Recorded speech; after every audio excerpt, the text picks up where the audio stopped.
नमस्ते भाई, कैसे हैं आप लोग।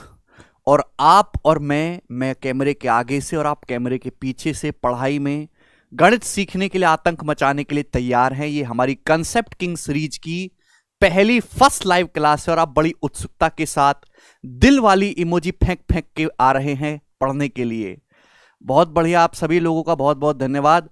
और मैं आपसे प्रॉमिस करता हूं कि आप जो भी हम यहाँ पे 1-1.25 घंटे पढ़ेंगे वो आपका बहुत मजेदार होगा और आपका पढ़ाई का एक कीमती समय होगा और आप यहाँ से बहुत कुछ सीख के जाएंगे और बहुत ही सिंपल देसी भाषा में।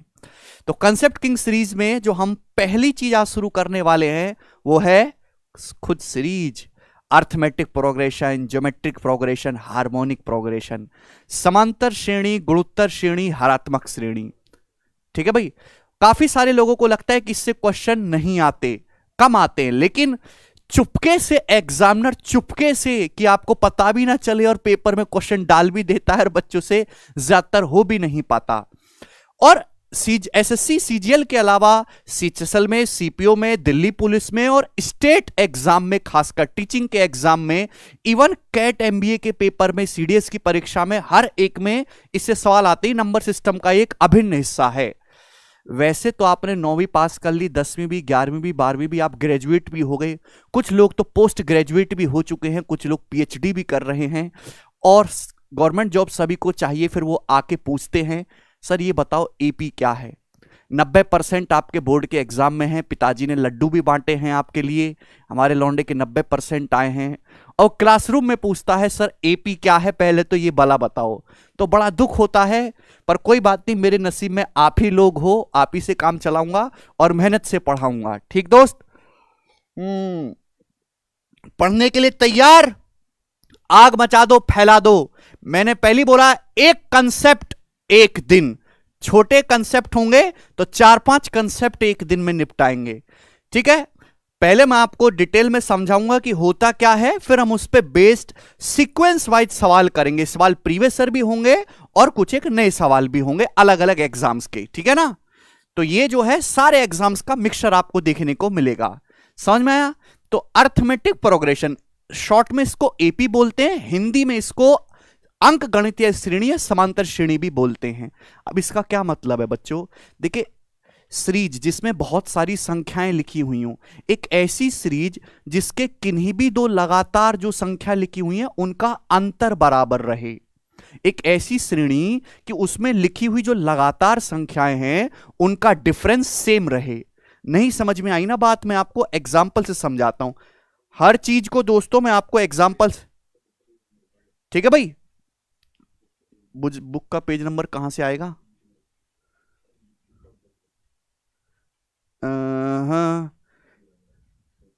74, पेज नंबर 74 पे लिखा हुआ देखिएगा मेरे दोस्तों आपके सामने। यहां पर ये है एक समांतर श्रेणी। जैसे मैंने आपके सामने कुछ नंबर लिखे 7, 11, 15, 19, 23। तो किसी भी सीरीज में जो सबसे पहला नंबर लिखा है उसको हम बोलते हैं फर्स्ट टर्म। क्या बोलते हैं बच्चों उसको? फर्स्ट टर्म, प्रथम पद। फर्स्ट टर्म हिंदी में हम इसको कहते हैं प्रथम पद और हम लोग इसको ए से डिनोट करते हैं। इसका नाम क्या देते हैं? ए। ये 7, 11, 15, 19, 23 आपको दिखाई दे रहा है। अच्छा, 7 से 11 कितना ज्यादा है? 4 ज्यादा है। 11 से 15 कितना ज्यादा है? 4 ज्यादा है। 15 से 19 कितना ज्यादा है? 4 ज्यादा है। 19 से 23 कितना ज्यादा है? 4 ज्यादा है। अगला क्या होगा? अगला भी बच्चों 4 ही ज्यादा होगा। 23 में 4 जोड़ेंगे तो अगला नंबर क्या आएगा? 27। तो आप देख रहे हैं कि किन्हीं भी दो लगातार टर्म का जो डिफरेंस है वो सेम है, बराबर है मेरे प्यारे भाई। 4 4 4 4 4 4 4। तो ये जो सेम डिफरेंस है मेरे प्यारे बच्चों, इसको हम बोलते हैं कॉमन डिफरेंस। ओके, डिफरेंस हर जगह बराबर है, या फिर हिंदी में हम लोग इसको सार्वांतर बोलते हैं, सार्वांतर। तो यहां आपको कॉमन डिफरेंस कितने का मिल रहा है? 4। फर्स्ट टर्म प्रथम पद को ए से डिनोट करते हैं मेरे प्यारे भाई, जो कि 7 है। सभी को दिखाई दिया? यस और नो बोलो। अच्छा, अगर हम थोड़ी टेक्निकलिटी में जाएं तो फर्स्ट टर्म को हम, टर्म मतलब टी, फर्स्ट टर्म को T1 बोलते हैं, सेकंड टर्म को मेरे दोस्तों हम T2 लिख देते हैं। आप हमारी बात को समझे? आप बोलोगे हाँ जी सर। तीसरे टर्म को बेटा हम T3 लिखते हैं, चौथे टर्म को हम T4 लिखते हैं, पांचवें टर्म को हम T5 लिखेंगे। तो भाई अगर मैं आपसे ये कहूं कि nth टर्म को क्या बोलेंगे, भाई जो जो नंबरिंग है उसी हिसाब से करते जाएंगे। तो इस सीरीज का जो nवा पद होगा हम उसे Tn से डिनोट करेंगे। तो जब भी आपके सामने लिखा जाए Tn तो आप समझ जाओगे nवा पद, nth टर्म। फर्स्ट टर्म थोड़ा प्यारा होता है, इसलिए पहला बच्चा जैसे प्यारा होता है तो उसको हम ए भी बोल देते हैं, स्मॉल ए। ये बात सभी बच्चों को समझ में आई। तो सबसे पहले मैंने आपको यह समझाया कि सीरीज होती क्या है एग्जाम्पल से। अब मेरी बात को सुनिएगा मेरे दोस्तों, बड़े प्यार से समझिएगा। अगर मैं इसकी स्टैंडर्ड फॉर्म की बात करूं, है भाई सर 500 लौंडे जुड़ चुके हैं, 5000 लौंडे जुड़ चुके, पानी पी लीजिए, जल ग्रहण करेंगे आपके साथ।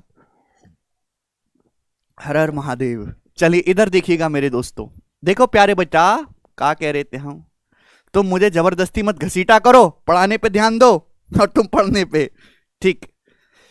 अगर किसी समांतर श्रेणी का पहला पद ए है और कॉमन डिफरेंस सार्वंतर डी है तो सीरीज क्या होगी बच्चों, जवाब दीजिए। पहला पद तो ए है, अगला क्या होना चाहिए मेरे दोस्तों, डी एक्स्ट्रा होना चाहिए, ए प्लस डी। आप बोलोगे हां जी सर बिल्कुल सही, भाई डी जुड़ जाएगा, आप बोलोगे हां जी सर। तीसरा टर्म क्या होगा, फिर से डी जोड़ेंगे, ए प्लस डी में डी जोड़ेंगे तो क्या हो जाएगा, ए प्लस 2d। अगला क्या होगा मेरे प्यारे भाई, तो अगला आप बताओगे सर, अगला जो अगर मैं आपसे पूछूं बताइएगा कि इस सीरीज का अगला टर्म क्या होगा, तो आप कहोगे सर जी अगला टर्म होगा यहां पर a प्लस 2d में फिर से d जोड़ेंगे, a प्लस 3d आप बोलोगे, और इसी तरीके से सीक्वेंस आगे चलता चला जाएगा। तो आप देख रहे हैं d का डिफरेंस है a plus d, a plus 2d, a plus 3d। देखिए मेरे प्यारे दोस्तों, अगर मैं आपसे पूछूं इस सीरीज का nth टर्म क्या होगा, nवां पद क्या होगा, तो जरा मुझे जवाब दीजिएगा, बहुत प्यार से समझिएगा। पहले पद में डी नहीं आ रहा, पहले पद में क्या है, डी आता ही नहीं है मेरे दोस्तों। दूसरे टर्म को देखो, डी में किससे गुणा है, 1 से गुणा है। तीसरे टर्म को देखो, डी में किससे गुणा है, 2 से गुणा है। चौथे टर्म को देखो, डी में किससे गुणा है, 3 से गुणा है, एक नंबर कम से गुणा हो रही है। दूसरे टर्म में किससे गुणा है, 2 माइनस 1 से। तीसरे टर्म में किससे गुणा है, 3 माइनस 1 से। चौथे टर्म में किससे गुणा है, 4 माइनस 1, 3 से। तो nth टर्म में किससे गुणा होनी चाहिए मेरे प्यारे भाई, एक नंबर कम, n माइनस 1 से। तो कोई रटने वाली बात नहीं है, हर चीज जो है वो बिल्कुल बेसिक परिभाषा से पैदा हुई है हर चीज। पहला टर्म ए है, अगला a प्लस डी होगा क्योंकि कॉमन डिफरेंस d है। तो देखो d में किससे गुणा हो रही है, एक का मतलब है 2 माइनस 1। तीसरे टर्म में 2d है, 2 का मतलब है 3 माइनस 1। चौथे टर्म में 3 से गुणा है, 4 माइनस 1। तो nth टर्म में किससे गुणा होगी, n माइनस 1 से। क्लियर है, समझ में आया। तो हम ये कहना चाहते हैं किसी भी समांतर श्रेणी का अगर आपको nth टर्म निकालना है मेरे प्यारे भाई, तो a plus n minus 1 into D होगा। क्लियर, ये फॉर्मूला कंसेप्ट आ गया, मस्त समझ में आ गया आप लोगों को। आप बोलोगे जी सर, अगर मैं आपसे कहूं कि किसी सीरीज में टोटल टर्म ही n है, कुल पदों की संख्या ही n है, अगर किसी सीरीज कोई समांतर श्रेणी ऐसी है कि उसमें कुल संख्या ही मेरे दोस्तों आपके सामने n है, तो जो nवां टर्म होगा वो आखिरी टर्म होगा। अरे भैया एक लाइन खड़ी हुई है, लाइन में n आदमी लगे हुए हैं, तो जो सबसे nवां आदमी होगा वो आखिरी आदमी होगा। यानी कि मेरे दोस्तों अगर टोटल टर्म सी n है तो जो nवां टर्म है मेरे प्यारे भाई, ये क्या बन जाएगा, ये लास्ट टर्म होगा मेरे प्यारे भाई। और लास्ट आदमी को भी बड़ी प्रायोरिटी दी जाती है मेरे दोस्तों। लास्ट टर्म को हम स्मॉल l से डिनोट कर देते हैं। तो पहले पद को हम a से लिखेंगे, लास्ट टर्म को हम l से लिखेंगे। तो ये लास्ट टर्म निकालने का फंडा यहां से आ गया। मुझे लगता है हर एक भाई को समझ में आया, जिसको नहीं समझ में आया अब वो थोड़ा सा बैठ कर रो लो, क्योंकि इसके अलावा तो अब कोई रास्ता नहीं है। इससे बढ़िया तो ना आपको 9वीं में पढ़ा है ना 10वीं में। आगे चलें, मुझे लगता है ये बात सभी भाइयों को अच्छी तरीके से समझ में आई है। ध्यान समझिएगा, यहां पर सेम यही बात लिखी गई है मेरे दोस्तों कि किसी भी सीरीज का जो nth टर्म है वो a plus n minus 1 into D होगा। a plus D, a plus 2d, a plus 3d, और लास्ट टर्म को हम l लिखते हैं मेरे प्यारे भाई। समझ में आया? आप बोलोगे हां जी सर बिल्कुल सही। अब हम बात करेंगे मेरे दोस्तों अगले कंसेप्ट की तरफ, ध्यान से समझिएगा मेरे प्यारे भाई, बड़े प्यार से। अगर किसी समांतर श्रेणी का लास्ट टर्म एल है तो लास्ट टर्म निकालने का फंडा क्या है, A plus N minus one into D. आप बोलोगे हां जी सर बिल्कुल सही, हम आपकी बात को समझ गए। क्या इसमें कोई तकलीफ है? नहीं, कोई भी तकलीफ नहीं है। बड़े प्यार से समझिएगा। क्या आप मुझे इस पे सवाल करके बता सकते हैं? ये बताओ जरा। मैंने आपको कंसेप्ट समझाया, उसी कंसेप्ट पे आपको पहला सवाल लूंगा, फिर अगला कंसेप्ट समझाऊंगा, उस पे सवाल लूंगा। बताइएगा। सवाल कभी सीधा सीधा नहीं आता। बोला है which terms of an arithmetic progression, आपके सामने एक समांतर श्रेणी दी है, इसका कौन सा पद 137 है? सर आप लोग हम जैसे स्टूडेंट की आगे कट ऑफ में क्यों नहीं मदद कर रहे? कट ऑफ काहे की कट ऑफ? अच्छा कट ऑफ बढ़ाने में मदद तो कर रहा हूं मैं, कहां से कहां कट ऑफ ले आए, देखो 90% पे पहुंचा दी एसएससी की। चिंता ना करो जी। आपके सामने समांतर श्रेणी दी है, तो मेरा सवाल आपसे है बच्चा पार्टी, ये समांतर श्रेणी का सबसे पहला सवाल है, इससे नीचे का सवाल नहीं बनता। ठीक है, कौन सा पद 137 होगा? तो 137 मैंने मान लिया एनवा टर्म है, एनवा। तो आप मुझे बताओ फर्स्ट टर्म यहां पे कितना दे रखा है आपको? पहला टर्म तो 2 है। अगर आप ध्यान से देखेंगे तो यहां पे 5 का गैप है, 2 से 7 5 ज्यादा है, 7 से 12 5 ज्यादा है, 12 से 17 5 ज्यादा है, तो कॉमन डिफरेंस यहां पर 5 है। आपको यह पता लगाना है कि 137 कौन सा टर्म है। मैंने माना एनवा टर्म है, तो nth टर्म क्या होता है? a plus N minus one into common difference d. Common difference कितना है मेरे प्यारे बच्चों? 5। यही है? आप बोलोगे हां जी सर। 2 जब इधर आएगा 137 में से 2 घटाओगे 135 हो जाएगा। कैसे टाइम आ गया देखो कितना, बराबर n माइनस वन इंटू 5। अब देखो 5 से 135 कितनी बार कट जाएगा? 27 बार। माइनस वन जब इधर आएगा तो जुड़ जाएगा 27 प्लस 1 28, तो n का मान 28 आ गया। यानी कि 137 इस सीरीज का 28वां टर्म होगा। आप फॉर्मूला पता है तो ही आप ये कर पाओगे, अदरवाइज इस पूरी सीरीज को लिख के आप चेक करने का समय आपके पास नहीं है। बोलो भाई साहब, क्या आपको हमारी बात समझ में आई? ये बात तो सभी को समझ में आ गई होगी ना। इतनी आसान सी बात थी। आगे चलते हैं मेरे दोस्तों नेक्स्ट कंसेप्ट की तरफ। अच्छा, ये आगे चले, यहां पे ध्यान से सुनिएगा मेरे दोस्तों, इसी में आपको समझाता हूं। हमने आपके सामने क्या बोला कि अगर किसी सीरीज का लास्ट टर्म आपको निकालना है तो ये होगा। मेरे प्यारे भाई, मैं आपसे पूछूं कि एक समांतर श्रेणी में कितने पद होंगे, पदों की संख्या क्या होगी, कैसे पता लगाएंगे मेरे प्यारे भाई? जवाब दीजिएगा। अगर प्यारे स्टूडेंट्स ए को इधर ले आए तो ये हो जाएगा l माइनस ए बराबर, ये क्या है मेरे दोस्तों? n minus one into D. यही है? आप बोलोगे हां जी सर। भाई साहब इस d को यहां से छुटाओ तो नीचे आ जाएगा भाग में, जो चीज गुणा में है वो बटे में आ जाएगी। तो ये माइनस वन जब इधर आएगा पॉजिटिव हो जाएगा, तो l माइनस ए अपॉन डी प्लस 1। आप बोलोगे हां जी बिल्कुल सही, कोई प्रॉब्लम नहीं, एक पैसे का इसमें डाउट नहीं है। अगर आप ध्यान से सुनोगे बच्चा पार्टी तो आपको पता चल गया। किसी भी समांतर श्रेणी में अगर आपको यह पता लगाना है कि उसमें कितने पद हैं, पदों की संख्या कितनी है, तो आपको कुछ नहीं करना, लास्ट टर्म में से फर्स्ट टर्म आपको घटाना है, last term minus first term upon common difference, जो भी आपका कॉमन डिफरेंस है उससे भाग करेंगे।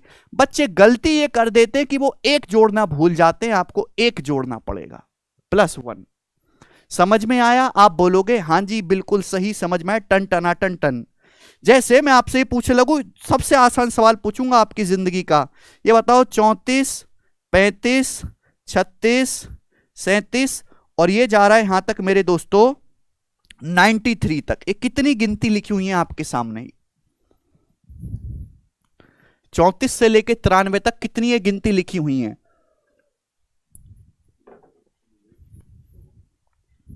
ठीक है भाई, एक तो ये है कि आप गिन लो 34 35 36 37 38 39 40।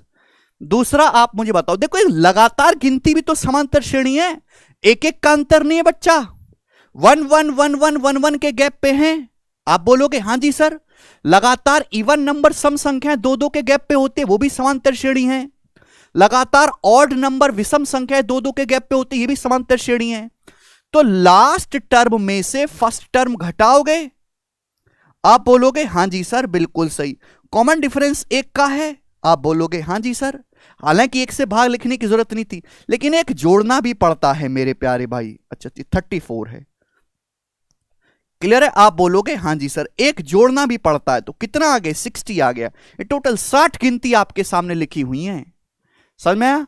तो लगातार गिनती काउंट करनी हो तो आखिरी में से पहली घटाओ और एक जोड़ दो, 60 गिनती है। ये तो मैंने बड़ी टुच्ची बात पूछी, पेपर में इतना नहीं आता। पेपर में सवाल आता है भाई साहब ये वाला करो।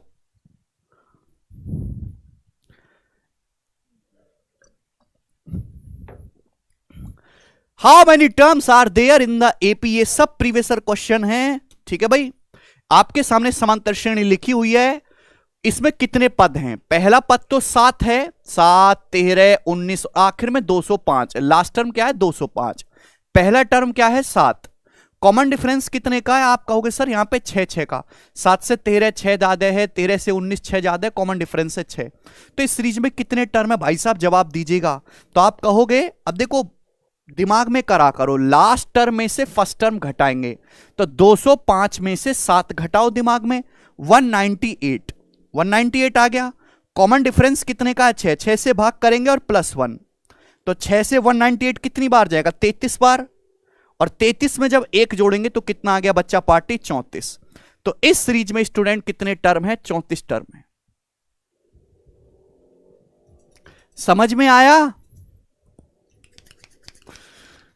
बच्चा कह रहा जहर कंसेप्ट, अरे भाई अभी तो कुछ भी जहर नहीं हुआ, तुम लोग पहले ही पीने लगे, इसमें तो कुछ भी नहीं है। It's a basic concept. आगे चलते हैं मेरे दोस्तों।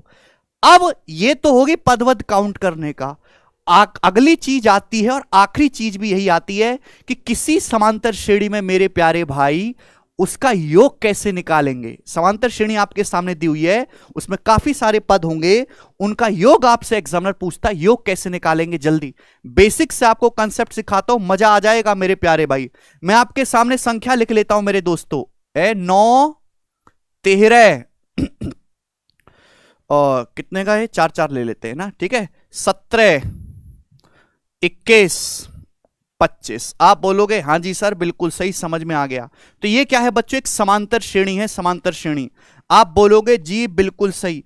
मैं आपको एक टेक्निक और बताना चाहता हूं, किसी भी समांतर श्रेणी में स्टार्टिंग से पहला और आखिरी से पहला, स्टार्टिंग से पहला और आखिरी से पहला जोड़ो, स्टार्टिंग से दूसरा और आखिरी से दूसरा जोड़ो।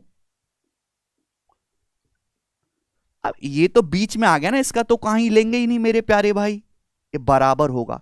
स्टार्टिंग से nth टर्म और आखिरी से nth टर्म का योग करेंगे, हमेशा बराबर आएगा। स्टार्टिंग से पहला प्लस आखिरी से पहला जोड़ेंगे, ये भी 34 है। स्टार्टिंग से दूसरा आखिरी से दूसरा जोड़ेंगे, ये भी 34 है। ये सीरीज अगर आगे भी बढ़ाई जाए तो स्टार्टिंग से तीसरा आखिर से तीसरा उनको जोड़ेंगे तो भी 34 आएगा। ये बहुत इंपॉर्टेंट कंसेप्ट है, सवाल इस कंसेप्ट से बहुत इजीली हो जाते हैं। आप लोग जानते हैं मेरे दोस्तों, मेरे प्यारे भाई, मैं अगर आपसे पूछूं बताओ जरा इन संख्याओं को जोड़ के क्या आएगा मेरे दोस्तों, इन संख्याओं का जोड़ क्या होगा मेरे प्यारे भाई, योग। आपके सामने मैंने कुछ संख्याएं लिखी है, मैं आपसे पूछता हूं इनका योग क्या होगा मेरे प्यारे भाई। एक तो रास्ता यह कि आप इनको बच्चे की तरह जोड़ो, बालक की तरह जोड़ो, लेकिन हम ये बात कहना चाहते हैं कि किसी भी समांतर श्रेणी का अगर आप एवरेज निकालेंगे, औसत, औसत क्या होता है भाई, ये 5 संख्याएं हैं, इन सभी को जोड़ो, 5 की 5 संख्याओं को, और 5 से भाग लगाओ, तो जो आएगा वो औसत कहलाता है। किसी भी समांतर श्रेणी का जो एवरेज होता है वो बिल्कुल बीचों बीच की संख्या होती है। जो नंबर बिल्कुल बीचों बीच में होगा मेरे प्यारे भाई, वो समांतर श्रेणी का एवरेज होता है। Average, middle number is average. किसी भी समांतर श्रेणी में जो बिल्कुल बीच में टपक गया वही उसका औसत हो गया मेरे दोस्तों।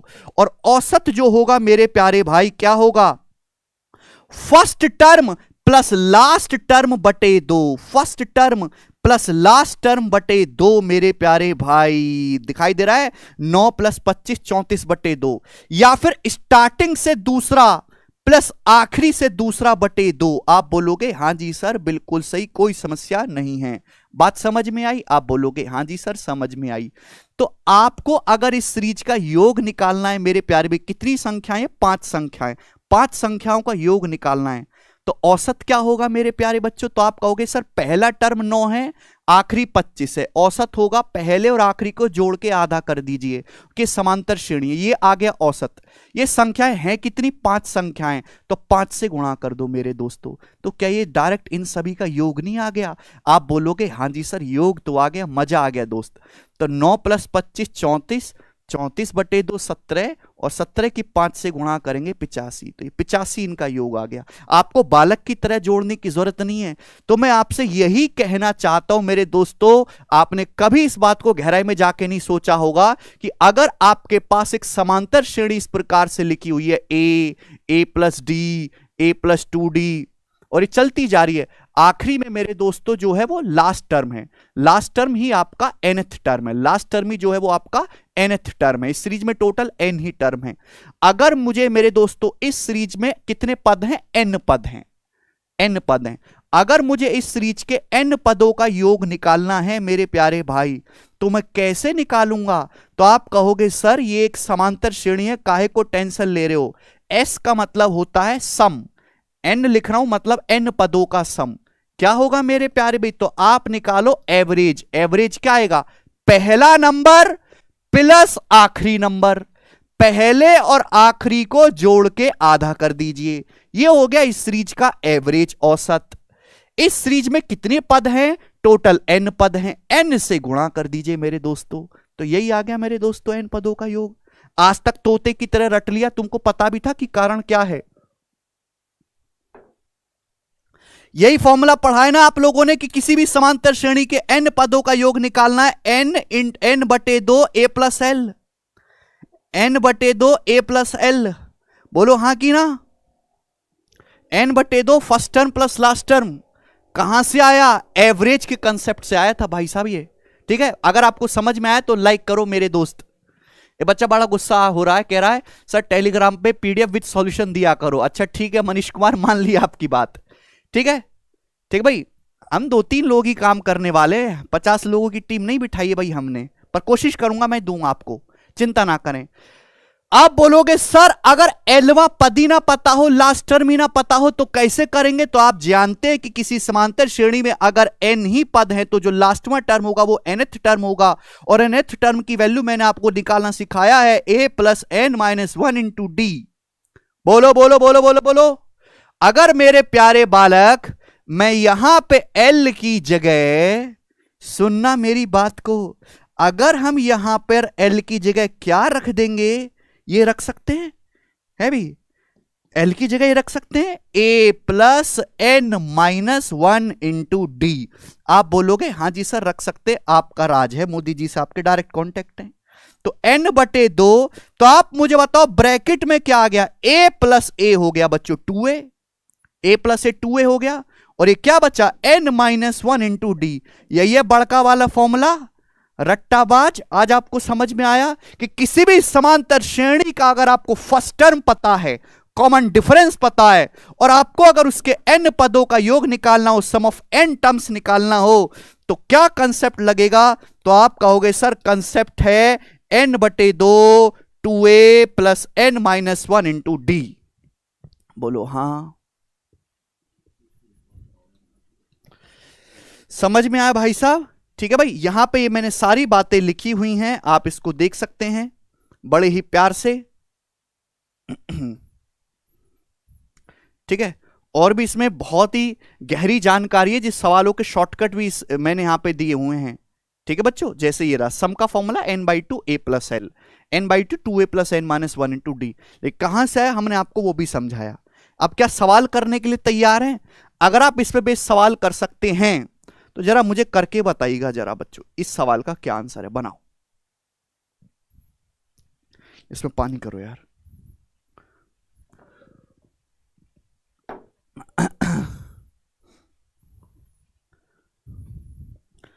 अरे मजा आया तो अब वीडियो को एक बार लाइक जरूर करें भाई सारे लोग। If you are enjoying then do करिंग लाइक विद योर अंगूठा। आपके सामने एक सीरीज दी है, बताओ इसमें पदों की संख्या क्या है। यदि इसके पदों का योग 300 है, इस सीरीज के अगर सम 300 है, तो बताइए इस सीरीज में कितने टर्म्स हैं। जवाब देंगे जंबूरे, बताओ। तो आप कहेंगे सर जी ये सब क्या है, डरावना लग रहा है। आप जानते हैं कि सीरीज का जो पहला टर्म है वो 20 है। अब आप कहो सर ये सीरीज तो बड़ी अटपटी सी लग रही है। बेटा ये समांतर श्रेणी है। 20 से 19 सही 1/3 कितना कम है? तो आप कहोगे सर 2/3 कम है भाई। अच्छा 19 सही 1/3 में से 18 सही 2/3 कितना कम है? 19 से 18 घटाएंगे 1 आएगा, 1/3 में से 2/3 -1/3, 1 - 1/3 यानी कि मेरे दोस्तों ये 2/3। आप बोलोगे जी सर बिल्कुल सही, कोई प्रॉब्लम नहीं है। बात समझ में आ रही है? तो यहां पे मेरे दोस्तों जो कॉमन डिफरेंस है बच्चे, वो -2/3 है। कॉमन डिफरेंस समझ में? कॉमन डिफरेंस क्या होता है मेरे प्यारे भाई, कि किसी भी टर्म में से उसके पिछले वाले टर्म को घटा दो। nth टर्म में से उसके पिछले वाले टर्म को माइनस कर दो। है भाई, बताओ क्लियर है? आप बोलोगे हाँ जी सर। तो यहां पे जो कॉमन डिफरेंस है वो -2/3 है। इससे आपको देख के डरना नहीं। 19 से 1/3 में से 20 घटाएंगे मेरे प्यारे भाई तो -2/3 आएगा। आप बोलोगे हाँ जी सर बिल्कुल सही, कोई प्रॉब्लम नहीं। तो फर्स्ट टर्म 20 है, कॉमन डिफरेंस -2/3 है। पूछा इस सीरीज में कितने टर्म हैं। यदि इसके पदों का योग मेरे प्यारे भाई 300 है, तो आप अच्छी तरीके से जानते हैं दोस्त, ध्यान से समझिएगा। अभी अभी आपको कंसेप्ट समझाया, 1 सेकंड पहले दिख रहा है कंसेप्ट, केवल आपको इसमें वैल्यू लिखना है। ठीक है भाई? तो आप जानते हैं कि 300 क्या होगा मेरे प्यारे दोस्तों, n/2 ब्रैकेट में 2a। 2a का मतलब क्या है बच्चों, पहला टर्म 20 है, 20 दूनी 40 प्लस n-1, और कॉमन डिफरेंस कितना आएगा मेरे प्यारे भाई, यहां से -2/3। आप बोलोगे जी सर बिल्कुल सही, ऑस्कर गोज टू यू। अगर आप ध्यान से देखेंगे तो 2 से 40 अंदर 2 से काट लेंगे ना, 20 बार चला जाएगा और ये आपका 1 बार चला जाएगा। ठीक है भाई? तो 300 कितना आएगा मेरे प्यारे बच्चों, तो आप कहोगे सर इक्वल टू n। यहां पे हम लोग एलसीएम लेंगे, जब 3 की 20 में गुणा होगी 60 और ये माइनस माइनस +1 हो जाएगा 61। 3 की जब मेरे दोस्तों यहां पे और ये +n रहेगा मेरे दोस्तों, ठीक है ना, -n। ये बात समझ में आ गई? आप बोलोगे हाँ जी सर। कैची गुणा करेंगे 3 की 20 में 60 हो जाएगा, -1 ये +1 हो जाएगा, तो 60 और 1 61, -1 की n में गुणा करेंगे -n। तो ये आपके सामने क्वाड्रेटिक इक्वेशन बन गई। अगर बच्चों आप इसको सॉल्व करेंगे तो क्वाड्रेटिक इक्वेशन बनेगी द्विघात समीकरण। या तो आप इस क्वाड्रेटिक इक्वेशन को सॉल्व करो, या फिर बच्चों इसको ऑप्शन से सेटिस्फाई कराओ, ऑप्शन से। अच्छा ये /3 है ना, /3, ये जो /3 है इसकी इधर भी गुणा होगी, तो ये हो जाएगा 300 900, 900 हो गया। तो भाई मेरे, या तो आप इसको क्वाड्रेटिक को सॉल्व करो या फिर ऑप्शन से संतुष्ट कराओ, जो ऑप्शन सेटिस्फाई करेगा वो आंसर होगा। /3 है ना, 3 की इधर गुणा होगी, 300 900। और दिमाग में कैलकुलेशन करने की आदत डालिएगा। क्या 25 सेटिस्फाई करता है? n की जगह 25 रखूंगा और 61 - 25 कितना होता है, 36। और हर कोई जानता है कि 25 × 36 900, 25 सेटिस्फाई कर रहा है। अगर मैं n की जगह 36 रखूंगा तो 36 × 61 में से 25 घटाएंगे तो 36 आता है, तो 36 × 61 में से आप मेरे दोस्तों 36 घटाएंगे तो 25 आएगा, तो 36 × 25 ये भी 900। तो दोनों ही सेटिस्फाई कर रहा है, 25 भी और 36 भी। तो इस सवाल का जो आंसर है सी ऑप्शन है। मतलब ये एक स्पेशल सीरीज है, चाहे इसके 25 पदों का योग निकालो, चाहे इसके 36 पदों का योग निकालो, दोनों का योग ही 300 आएगा मेरे प्यारे भाई। बात समझ में आई? आप बोलोगे हाँ जी सर। ठीक है दोस्त, अगर कभी भी ऐसी कुछ सिचुएशन फंस जाए तो डोंट सॉल्व क्वाड्रेटिक इक्वेशन। जब आपके सामने ऑप्शन है तो ऑप्शन का सहारा लगाओ ना। ये तो आपने कर लिया है, यहां से n की गुणा करेंगे, द्विघात समीकरण नहीं सॉल्व करना। दोनों ऑप्शन 25 भी सेटिस्फाई कर रहा है, 36 भी, तो ये दोनों ही आंसर हैं। समझ में आया? बहुत प्यारा सवाल था, हर बच्चे को क्लियर हुआ होगा। आगे चलते हैं बच्चों अगले सवाल की तरफ। सवाल नंबर है आपके सामने यहां पर चौथा। और इतना प्यारा सवाल आपने जिंदगी में पहले नहीं किया होगा। 2017 मेंस के पेपर में बच्चों ये सवाल आया था और उस टाइम के हिसाब से बच्चों को कठिन लगा था वो कि पहली बार ऐसा क्वेश्चन आया था। अब ये अतरंगी सी सीरीज है लेकिन आपको इनसे डरना नहीं है। बोला यदि a बराबर 1 - 10 प्लस 3 - 12 प्लस 5 - 14, ठीक है भाई, प्लस 7 माइनस होना चाहिए भाई, यहां पे प्लस 7 माइनस समथिंग, इस तरीके से चलता जाएगा। ये 60 पदों तक है। तो आपसे पूछा है a का मान क्या है, a की वैल्यू क्या है, ये आपके सामने सवाल है। देखो अगर आप यहां पे ध्यान से देखेंगे बच्चों तो दो दो सीरीज चल रही हैं। ये कुछ पैटर्न तो लग नहीं रहा। एक तो ये चल रहा है 1 से 3, 3 से 5, 5 से 7। आप बोलोगे हाँ जी सर दो दो बढ़ता जा रहा है। एक ये लग रहा है कि सर 10 से 12, 12 से 14, फिर 14 से आगे 16 होगा, ये भी दो दो बढ़ता जा रहा है। तो बच्चे क्या करते, 90% बालक इन दोनों सीरीज को पकड़ लेते हैं और दोनों को अलग अलग सॉल्व करते हैं। बस वही काम खराब। अर्थमेटिक प्रोग्रेशन में मैं आपको ऐसी ट्रिक बताऊंगा कि ऐसे सवाल को सेकंड्स में उड़ा दोगे। जब भी 2 या 3 को मिक्स किया जाए तो भाई उनको प्यार करवा दो। अगर मैं दो दो टर्म को प्यार करवाऊं तो ध्यान से देखिएगा 1 - 2 कितना आएगा, -9। कितने पदों का योग निकालना है, 60 पदों का। 3 - 12 कितना आएगा बच्चों, -9। हर दो टर्म को मिला के ध्यान से देखो, 5 - 14 कितना आएगा, -9। आगे भी मेरे दोस्तों यहां पे 16 होने वाला था, 7 - 16 भी कितना आएगा, -9। हर दो दो टर्म को मिला के बच्चों कितना आएगा, -9 आएगा, हर दो दो टर्म को मिला के। अच्छा इस सीरीज में टोटल टर्म कितने थे, 60 टर्म थे। दो दो का पेयर बना दोगे तो जोड़े कितने बनेंगे, 30। यानी कि -9 -9 -9 कितनी बार आएगा, 30 बार आएगा। तो योग कितना होगा, -270। इस सवाल का आंसर है डी ऑप्शन। मजा आया। आगे चलते हैं नेक्स्ट क्वेश्चन। ये बताइएगा ये जो सवाल है, कल मैंने आपको सीएचएसएल के क्वेश्चन सॉल्व करवाए थे ना, बेस्ट सवाल सीएचएसएल 2022 के, उसी में एक ऐसा सवाल था, बस मैंने उसको थोड़ा सा चेंज कर दिया है। ठीक है, मैंने थोड़ी अपनी और क्रिएटिविटी लगाई है। बताइए जरा, फाइंड इस सीरीज का मान निकालो मेरे प्यारे भाई 99 टर्म्स तक। जवाब दीजिएगा। बहुत ही खतरनाक है, आपके सामने खतरनाक सी सीरीज दी है। इसमें कितने टर्म है बच्चा, 99 टर्म्स है। 99 टर्म्स तक का आपको योग निकालना है। तो प्लस माइनस प्लस आपको दिख रहा है। देखो बच्चे सोचेंगे 3 सीरीज है, 5 से 7, 7 से 9 ऐसे चल रहा है। दूसरी भी पकड़ लोगे, ऐसी बात नहीं है मेरे दोस्तों। 8 से 11 3 का गैप है, 11 14 3 का गैप है। अच्छा तीसरी भी दिखाई देगी, ध्यान से सुनिएगा। 13 से 17 4 का, 17 से 21 4 का। 3 सीरीज यहां पे चल रही हैं। पर हमने अभी आपको क्या ट्रिक सिखाई, सीएचएसएल के पेपर में ऐसा सवाल आया था पर वो इसका इजी वर्जन था। कंसेप्ट यही है मेरे प्यारे बच्चों कि 3 सीरीज चल रही है तो 3 टर्म्स को प्यार करवाओ मेरे दोस्तों। आप यहां पर ये बताओ कितना हो गया, अगर मैं इन तीनों को मिलाऊंगा तो 5 और 13 18 -8 10, ये 10 हो गया। आप बोलोगे हाँ जी सर बिल्कुल सही। आप मुझे बताओ ये कितना हो गया, बताइएगा। 7 - 11 ये -4, 17 में से 4 घटाएंगे मेरे दोस्तों 13, ये 13 हो गया। आप बोलोगे हाँ जी सर बिल्कुल सही, कोई दिक्कत नहीं। आप मुझे बताइए ये वाला 21 9 30, 30 - 14 मेरे दोस्तों कितना हो गया, 16। यही आगे चलता जाएगा। तो आप कहोगे सर ये तो खुद एपी बन गई, ये तो खुद समांतर श्रेणी बन गई। 10 13 3 का गैप, 13 16 3 का गैप, ये तो फिर से समांतर श्रेणी बन गई।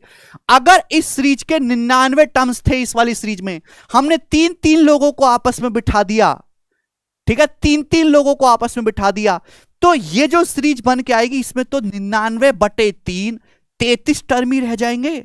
अरे 3 लोगों का जोड़ा बनाओगे, 99 टर्म्स आपके पास है तो 33 टर्म रह जाएंगे। यानी कि आपको केवल ये निकालना है। और तो बेसिक सवाल बन गया बच्चा, समांतर श्रेणी का योग निकालना भी समझा है। 33 टर्म्स का n/2 ब्रैकेट में 2a, 2a का मतलब मेरे प्यारे भाई 10 दूनी 20 प्लस n - 1, 33 - 1 32।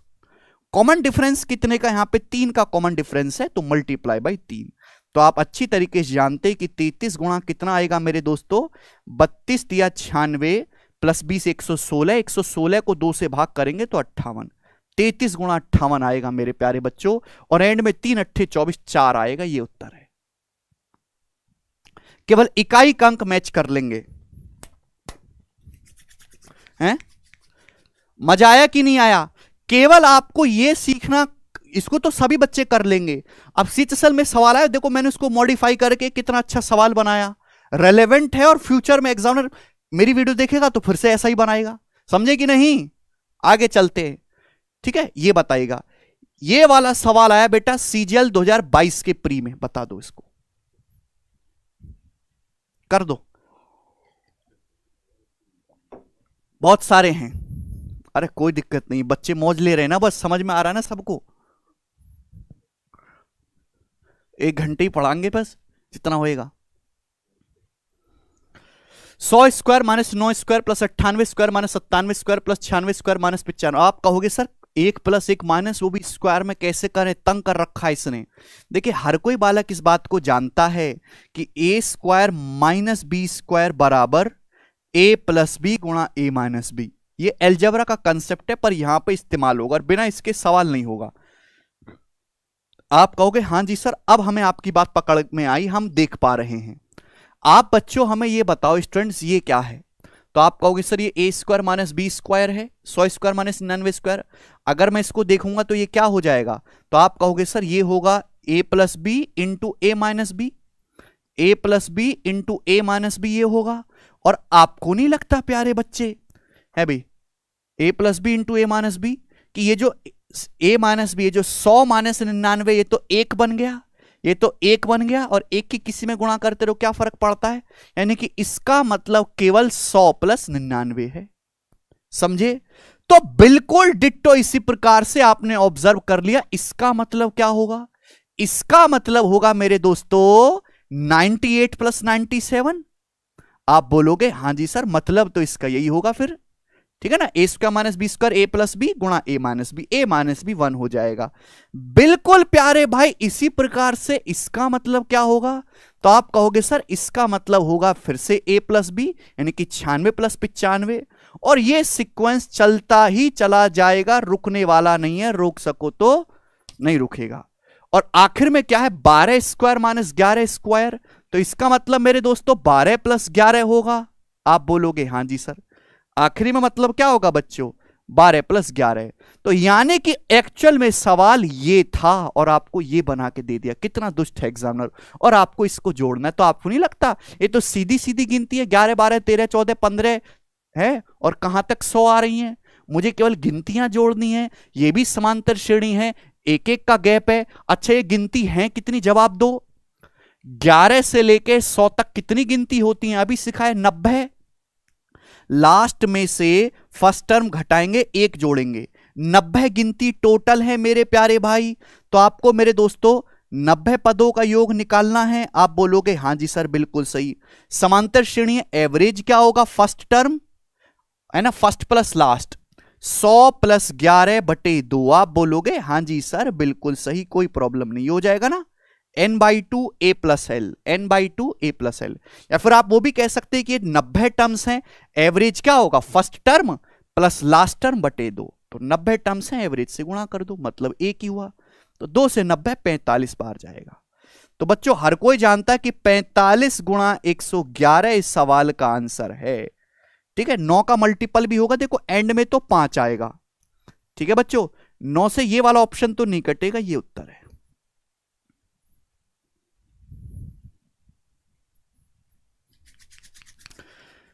प्री का सवाल एक सिस्टमेटिक वे में मैं आपको समझा रहा हूं, सारे बच्चे इसको पकड़ पाए हैं? यस और नो करके बता दीजिएगा। क्लियर सभी भाइयों को? आगे चलते हैं भाई। नेक्स्ट क्वेश्चन आपके सामने है। ठीक है, ये देखो, ये कोई सवाल नहीं है, ये एग्जाम्पल है जो बच्चों को करवाना बहुत जरूरी है, दिमाग खुलता है। देखिएगा, find the sum of all 2 digit number which when divided by 5 leaves remainder 2। 2 अंकों की उन सभी संख्याओं का योग जरा निकालो जिन्हें 5 से भाग करने पर शेषफल 2 रहता है। 2 अंकों की ऐसी कितनी संख्याएं मेरे दोस्तों जिनको 5 से भाग करें मेरे प्यारे भाई तो शेषफल 2 आना चाहिए? आप जानते हैं कि ऐसी संख्याएं कितनी हैं? ऐसी तो अनंत संख्याएं। सपोज मेरे दोस्तों आपका कोशेंट जो है वो k है, जो भागफल जाएगा वो k जाएगा। तो संख्या की जो स्टैंडर्ड फॉर्म होगी वो ये होगी मेरे प्यारे भाई। इस रूप में लिखी हुई जितनी भी संख्याएं 5 से भाग करो, हमेशा 2 रिमाइंडर आएगा, लेकिन आपको 2-2 अंकों की लेनी है। तो k की जगह 2 रखूंगा, तो 2 पंजे 10 दूनी 12, 12 को 5 से भाग करो 2 आता है। k की जगह 3 रखूंगा, 3 पंजे 15 2 17, k की जगह मेरे दोस्तों 4 रखूंगा, 4 पंजे 20 और 2 22। ये सभी वो संख्याएं आती चली जाएंगी मेरे प्यारे भाई जो 5 से भाग करके 2 शेषफल देंगी। और सबसे आखिरी में कौन सी होगी, मुझे 2 अंकों की रखनी है, 100 से छोटी रखनी है। तो सबसे आखिरी में कितना होगा मेरे दोस्तों, 20 तो रख नहीं सकता, 20 रखूंगा तो 3 अंकों की हो जाएगी 19, 19 पंजे 95 और 2 97। ये आ गया मेरे प्यारे बच्चों। तो ये वो सभी संख्याएं हैं जिनको जरा 5 से भाग दें तो 2 शेषफल बचता है। आप बोलोगे हां जी सर ये हुई ना बात, कौन तकलीफ नहीं है इसमें, ठीक है। 12 17 22 आपको इन सब का योग निकालना है। योग तो आप निकाल लोगे, जरा मुझे बताओ ये संख्याएं हैं कितनी, कितनी संख्याएं मेरे प्यारे भाई, 5-5 का गैप है, कितनी संख्याएं। तो लास्ट टर्म में से फर्स्ट टर्म आप घटाएंगे, 5 से भाग करेंगे और ये +1 यानी कि 17 और 1 18, तो ये 18 संख्याएं हैं टोटल। सवाल इतना भी बन सकता है कि कितनी संख्याएं, 18 संख्याएं, इनका योग आपको निकालना है। तो n/2 a + l, a + l का मतलब first term plus last term. आप बोलोगे हां जी सर 12 + 97 कितना हो गया, 109, 109। 2 से 18 मेरे प्यार भी 9 बार चला गया, तो 981। सवाल का आंसर है 981। सभी बच्चों को समझ में आया, ठीक है भाई, आसान सी बात थी, इसमें कोई तकलीफ नहीं होनी चाहिए। ये देखो एक और सवाल है आपके सामने मेंस 2017 के पेपर का, नंबर सिस्टम एपी जो मिक्स करके ये सवाल है भाई।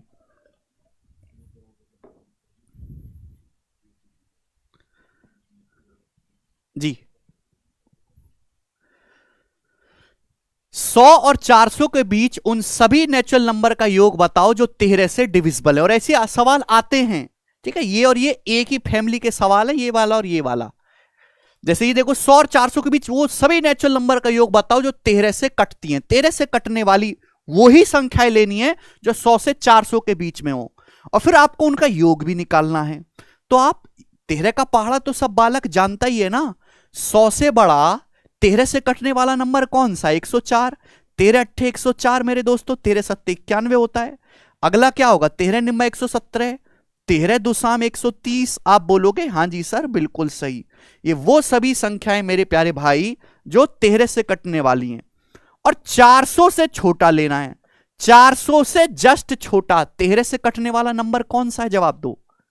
400 से जस्ट छोटा, दिमाग में सोचिएगा कौन सा नंबर ऐसा है जो 13 से कटता है। तो आप कहोगे सर 13 तिया 39 होता है, 1 0 लगा देते हैं, 390 है। सोचना पड़ेगा आपको, आप वो नहीं करोगे कि 400 को 13 से भाग दो, 10 शेषफल बचा फिर वो घटाओ, इतना समय नहीं होता इंसान के पास। 390 आ गया, आपको इन सब का योग निकालना है। कर लोगे या मुझे करवाने की जरूरत है? तो आपको पहले तो ये काउंट करना पड़ेगा कि ये संख्याएं कितनी है मेरे दोस्तों। तो लास्ट टर्म में से फर्स्ट टर्म घटाएंगे मेरे प्यारे भाई, और कॉमन डिफरेंस यहां पे 13 का ही मिल रहा है, और ये आपका हो जाएगा +1।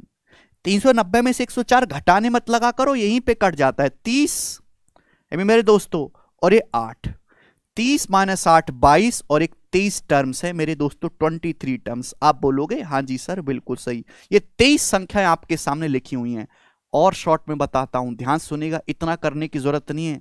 अगर आप थोड़ा लॉजिकली सोचना शुरू कर दें, ये 13 का पहाड़ा है 8 बार, 13 अट्ठे 104, 13 का पहाड़ा है 9 बार, और आखिर में 13 का पहाड़ा गया है 30 बार, 13 तिया 39। तो 8 और 30 के बीच में कितने का गैप है, 22 का। 22 से एक ज्यादा होती हैं संख्या, 23 संख्याएं हैं ये, ऐसे सोचिएगा। तो आपके सामने जो संख्याएं हैं मेरे प्यारे भाई कितनी हैं, 23 संख्याएं हैं, और मुझे इनका योग निकालना है। तो योग क्या आएगा, n/2 ब्रैकेट में a + l, a + l का मतलब first term plus last term. तो 390 में जब 104 जोड़ेंगे तो 494 हो गया। ठीक बच्चों, कोई तकलीफ नहीं। और 2 से 494 काटेंगे तो 247, 23 × 247। 3 सत्ते 21 आएगा मेरे दोस्तों, यानी कि हम ये कह सकते हैं कि एक यूनिट डिजिट जो आएगा वो 1 आएगा, 1। समझ में आया भाई? आप बोलोगे हाँ जी सर आया। उसके बाद 2 ऑप्शन में आप फंस गए। अब आपके पास या तो सीधी सीधी गुणा कर लो, या फिर मेरे प्यारे भाई यहां पे डिजिटल सम आप लगा लो तो ज्यादा बेटर है। तो डिजिटल सम मैं लगा लेता हूं, 3 2 5, 5 चौक 20, 2 आ गया मेरे दोस्तों डिजिटल सम। और यहां पे 6 5 11, 2 डिजिटल सम है। जिन बच्चों को डिजिटल सम की ही जानकारी नहीं है वो हमारी छोटी सी वीडियो सर्च करें यूट्यूब पे डिजिटल सम, तो ऐसी जो कैलकुलेशन एड में फंसती है वो आप सेकंड में निपटा सकते हो बिना गुणा करे। आपको केवल सवाल का जल्दी आंसर लाने से मतलब है, वो कैसे भी आए, साम दाम दंड भेद, बात खत्म। अदरवाइज आप सीधी गुणा कर लो, किसने रोका है? दाम की बात? कौन सा दाम? आगे चले, ये बताइएगा मेरे प्यारे भाई। ये सब लेटेस्ट सवाल हैं प्री के।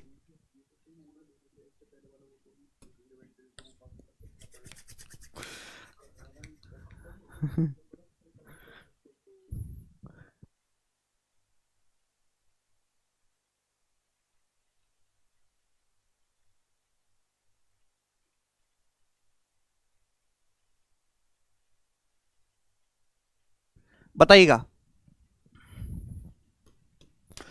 द सिक्स्थ एंड, अरे बोला है यदि किसी समांतर श्रेणी का 6वां पद 19 है, 17वां पद 96 है, तो 25वां पद बताओ। बहुत जबरदस्त सवाल है और ऐसे सवाल परीक्षा में भर भर के आते हैं, ध्यान से सुनेगा।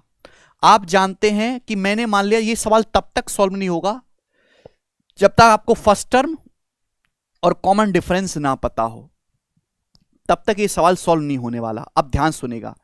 सीरीज का छठा टर्म क्या होता है मेरे दोस्तों? तो आप कहोगे सर a प्लस 5d, ये होगा छठा टर्म। a प्लस 6 - 1 5 होता है, इसकी वैल्यू सवाल में 19 दे रखी है। सीरीज का 17वां टर्म क्या है? तो आप कहोगे सर a प्लस 16d। आप बोलोगे हाँ जी सर बिल्कुल सही, और उसकी वैल्यू सवाल में आपको 96 दे रखी है। आपसे पूछा है सीरीज का 25वां पद, ठीक है भाई?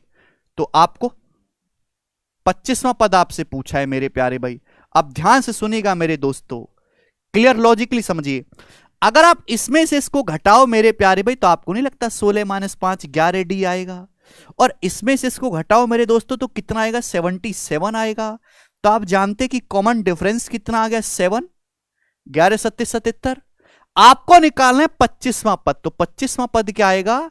a प्लस 24d, 25 - 1 24 होता है। अब बच्चे क्या करेंगे?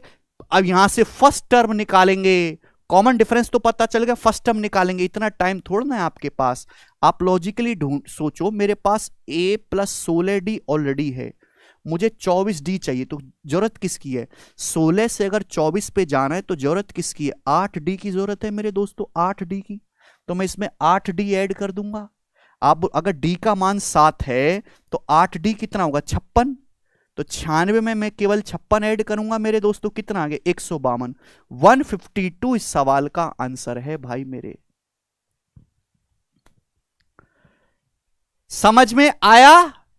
ये सॉल्यूशन हर एक जनता को समझ में आया होगा, फर्स्ट टर्म निकालने की जरूरत नहीं है।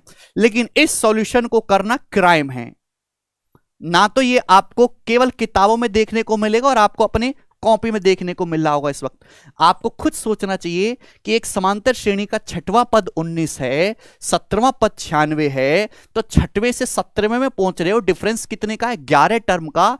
तो 11d बढ़ गया होगा मेरे दोस्तों, 11d बढ़ा होगा कि नहीं बढ़ा होगा? 6वें पद और 6वां पद 19 है, 17वां पद 96 है, तो कितना गैप कितने का है? 11 का। तो कॉमन डिफरेंस 11 बार बढ़ा होगा। बढ़ा कितना है? 19 से 96 हुआ 77 बार, तो कॉमन डिफरेंस मेरे दोस्तों 7 आ गया। आप बोलोगे हाँ जी सर ये दिमाग में कर सकते थे, ये लिखने की जरूरत क्या थी? अब आप कहोगे सर हमको तो 25वां पद निकालना है। आप बताओ, अगर मुझे 25वां पद निकालना है, मेरे पास 17वां पद ऑलरेडी है, 17वें पद से 25वें पे जाना है, तो आप मुझे बताओ कितना कॉमन डिफरेंस बढ़ेगा? अगर 17 से 25वें पद पे आपको छलांग मारनी है, 8 आगे आपको जाना है, तो कॉमन डिफरेंस मेरे दोस्तों 7 नहीं बढ़ जाएगा 7 बार। अगर आपको ये देखो फर्स्ट टर्म आपको पता है मेरे दोस्तों, फर्स्ट टर्म, तो अगला टर्म क्या आएगा, डी जोड़ के आएगा मेरे प्यारे भाई। आप बोलोगे जी सर आपको तीसरा टर्म पता है मेरे प्यारे भाई, तो फर्स्ट टर्म में 2 डी जोड़ के आएगा। समझ में आ रहा है? ठीक है बच्चे, तो मेरे प्यारे भाई आपको यही तो बात समझनी कि अगर आपको 17वां टर्म पता है, 25 में आपको कूदना है, तो कितना कॉमन डिफरेंस यहां पे आपका 7 बार जो है, सॉरी 8 बार, सॉरी 8 बार, सॉरी 8 टाइम्स बढ़ जाएगा। 17 से 25 में आपको पहुंचना है तो कॉमन डिफरेंस 8 बार जुड़ जाएगा। क्लियर है? आप बोलोगे हाँ सर 25 और 17 का डिफरेंस कितना है 8। तो यहां पे 17वां पर डायरेक्ट 96 दे रखा है। कॉमन डिफरेंस कितने का है बेटा 7 का, 7 अट्टे 56। 96 में जब आप 56 जोड़ेंगे तो 152 आ गया डायरेक्ट। समझ में आया?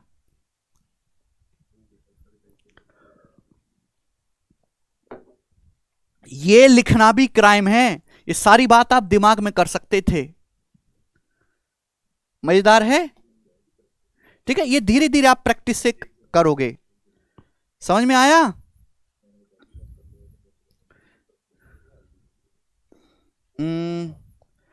जब आप प्रैक्टिस करोगे ना लगातार तो धीरे धीरे आपके पास ये जनरेट होगी धीरे धीरे। ठीक है भाई, अभी ये आप एक दिन में राजा बन जाए ऐसा नहीं है। जो आपने बेसिक सॉल्यूशन किया वही सही है आज के हिसाब से। देखिए 2 सवाल मुझे आपको और बताने हैं, ये वाला करना जरा।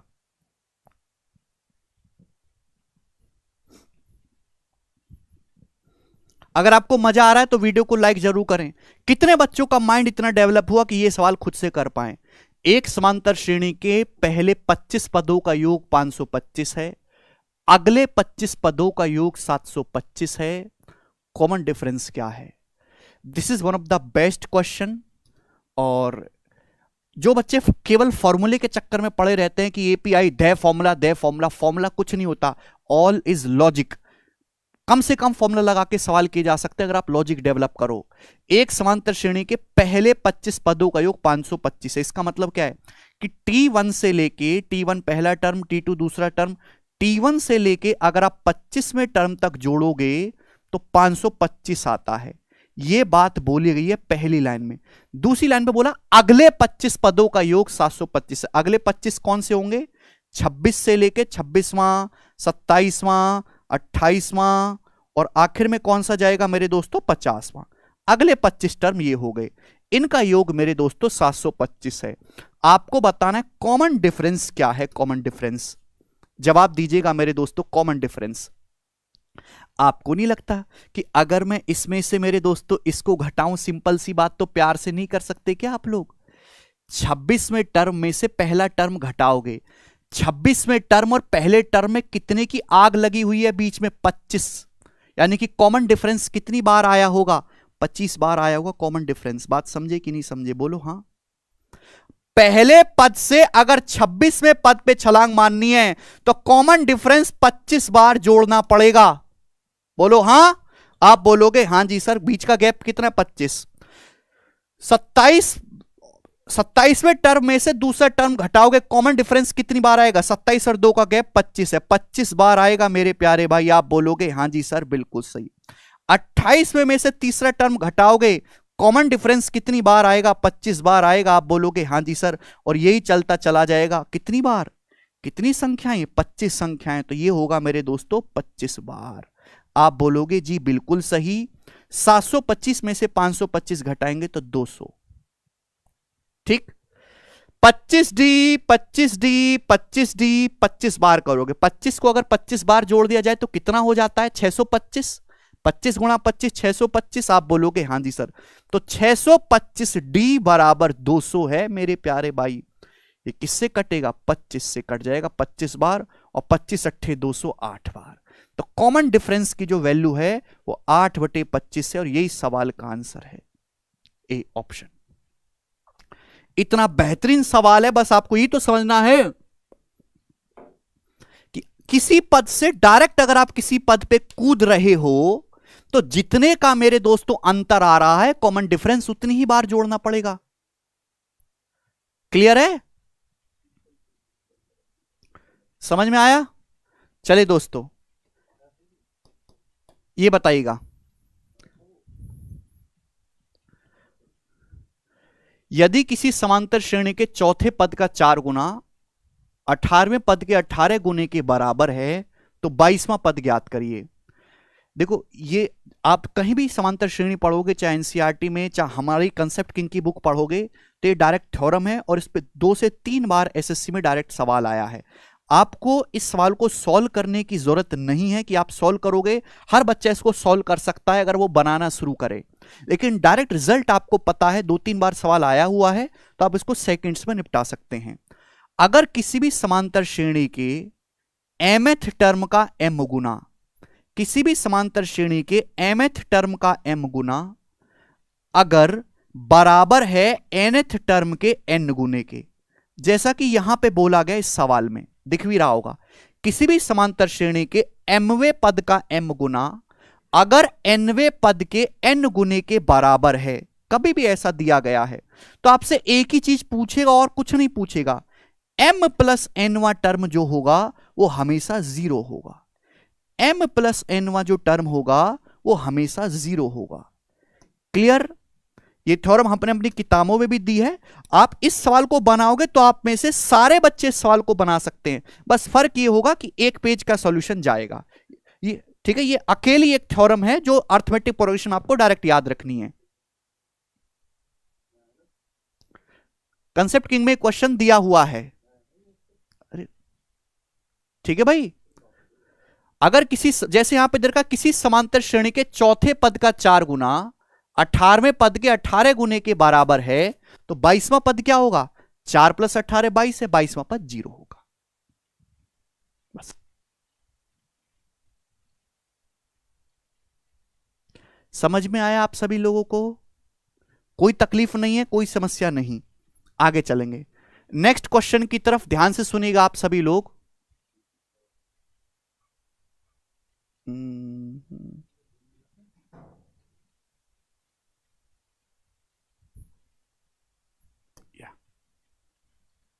जी, ये बताइएगा बच्चों, लास्ट क्वेश्चन। अरे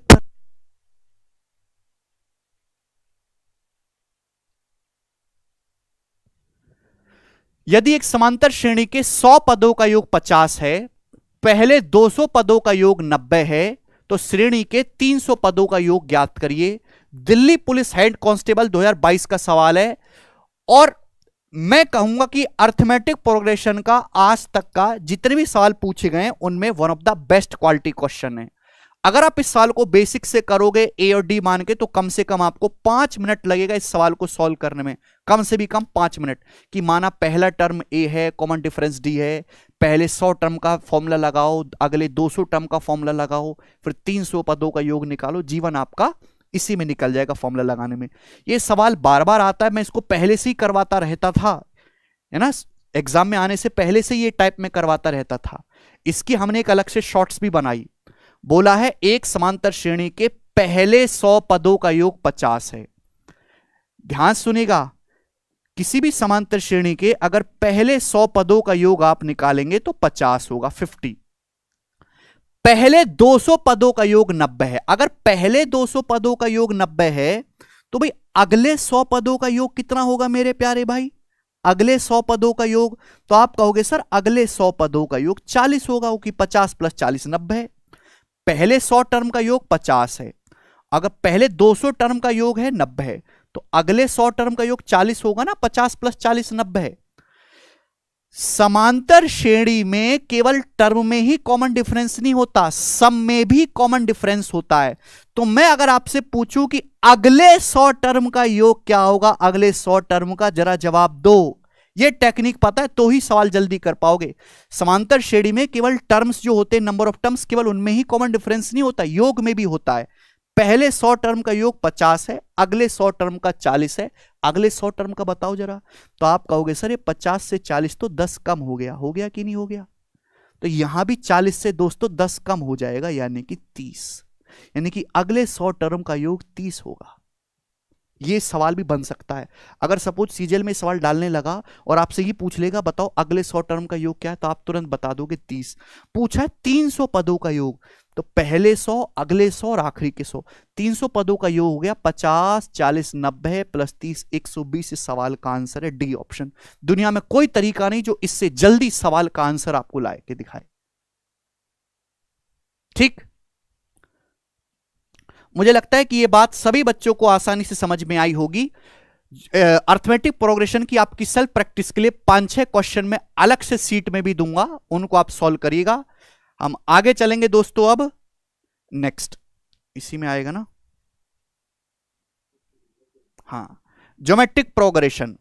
हिंदी में लिख देंगे इसको ज्यामितीय श्रेणी, ये थोड़ा और अच्छे से लिखना चाहिए, गुणोत्तर श्रेणी ठीक वर्ड होगा, जीपी, ज्योमेट्रिक प्रोग्रेशन गुणोत्तर श्रेणी।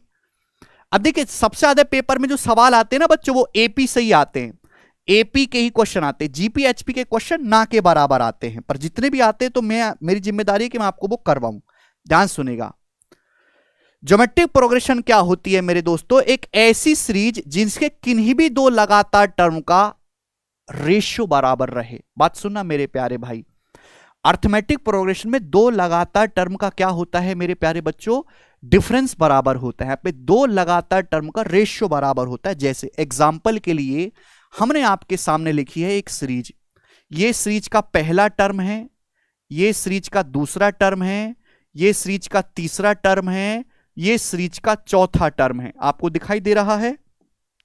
आप बोलोगे हाँ सर दिखाई दे रहा। 4 से अगर 12 पे जा रहे हैं तो 3 गुना हो गया है, 12 से 36 पे जा रहे हैं तो 3 गुना हो गया है, 36 से 108 पे जा रहे हैं बच्चों तो 3 गुना हो गया है। आप बोलोगे हाँ सर बिल्कुल 3 टाइम्स दिखाई दे रहा है। तो यही इसी को हम बोलते हैं मेरे प्यार में कॉमन रेशियो, हिंदी में सर्व अनुपात, सामान्य अनुपात। तो अगर आपको कॉमन रेशियो निकालना है तो किसी भी टर्म को उसके पिछले टर्म से भाग देना होगा, T2/T1। बात समझ में आई? आप बोलोगे जी सर बिल्कुल सही, कोई तकलीफ नहीं है। फर्स्ट टर्म को हम ए से डिनोट करते हैं मेरे प्यारे भी, और कॉमन रेशियो जो होगा किसी भी टर्म को, nth टर्म को उसके पिछले वाले टर्म से आपको डिवाइड करना है। यस और नो? आप बोलोगे हाँ जी सर बिल्कुल, कोई परेशानी इसमें नहीं है। ध्यान से समझने की कोशिश करिएगा। अगर मैं आपसे कहूं कि किसी ज्योमेट्रिक प्रोग्रेशन का पहला टर्म ए है और कॉमन रेशियो आर है तो सीरीज क्या होगी? सुनना, पहला टर्म ए है, कॉमन रेशियो अगर आर है तो मेरे दोस्तों अगला होगा ए गुणा आर।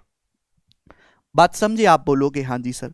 फिर अगला क्या आएगा? कॉमन रेशियो आर से गुणा होती जाएगी ना, ए आर में फिर से आर से गुणा करेंगे, ए गुणा आर स्क्वायर, आर से गुणा होती जाएगी, कॉमन रेशियो बराबर होता है गुणोत्तर श्रेणी में। फिर मेरे प्यारे भाई यहां पर हम आर से गुणा करेंगे, ए आर क्यूब, फिर आर से गुणा होगी ए आर क्यूब, और यही सीरीज आगे चलती चली जाएगी। तो मैं आपसे पूछूं इस गुणोत्तर श्रेणी का nth टर्म क्या होगा, nवां पद क्या होगा? जवाब दो।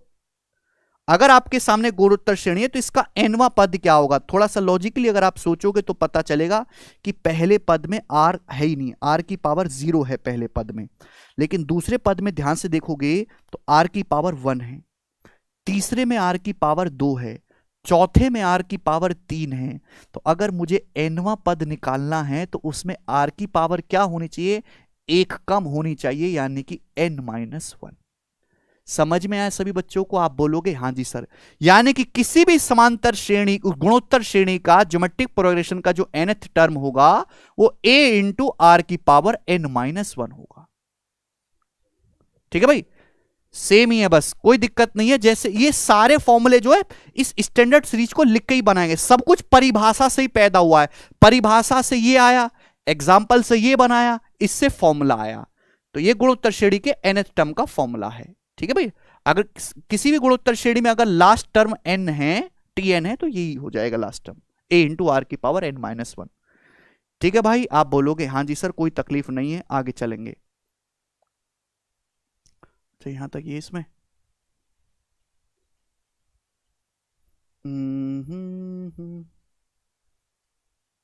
ये आगे कटिंग नहीं करेगा।